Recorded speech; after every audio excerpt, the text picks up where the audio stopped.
સંવેદનશીલ ગણાતા ભરૂચ જિલ્લામાં રાજ્યના ગૃહમંત્રી હર્ષ સંઘવીએ અધિકારીઓ તેમજ પદાધિકારીઓ સાથે બેઠક યોજી પરિસ્થિતિનો તાગ મેળવ્યો હતો તેમજ વિવિધ પ્રશ્ને ચર્ચા વિચારણા કરી હતી। ભરૂચ જેલ ખાતે જેલ સિપાઈ અને સ્ટાફ માટે નવનિર્માણ પામેલ 61 આવાસનું પણ તેમના હસ્તે લોકાર્પણ કરવામાં આવ્યું હતું। જમ્મુ કાશ્મીરમાં આતંકી હુમલા બાદ દેશ અને રાજ્યમાં સંવેદનશીલ પરિસ્થિતિ વચ્ચે રાજ્યના ગૃહપ્રધાન હર્ષ સંઘવી ભરૂચની મુલાકાતે આવી પહોંચ્યા હતા। હર્ષ સંઘવીની ઓચિંતી મુલાકાતને લઈને અધિકારીઓમાં દોડધામ મચી જવા પામી હતી। ગૃહપ્રધાન હર્ષ સંઘવીએ ભરૂચમાં વહીવટીતંત્ર, પોલીસ અધિકારીઓ અને ચૂંટાયેલા પ્રતિનિધિઓ સાથે બેઠક યોજી હતી।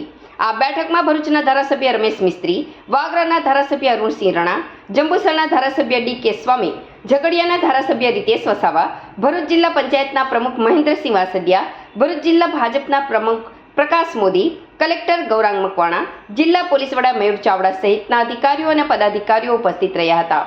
ભરૂચ જિલ્લો અતિ સંવેદનશીલ માનવામાં આવે છે, ત્યારે તાજેતરની પરિસ્થિતિમાં સ્થિતિનો તાગ મેળવવા ગૃહમંત્રી હર્ષ સંઘવીએ અધિકારીઓ તેમજ પદાધિકારીઓ સાથે ચર્ચા વિચારણા કરી હતી।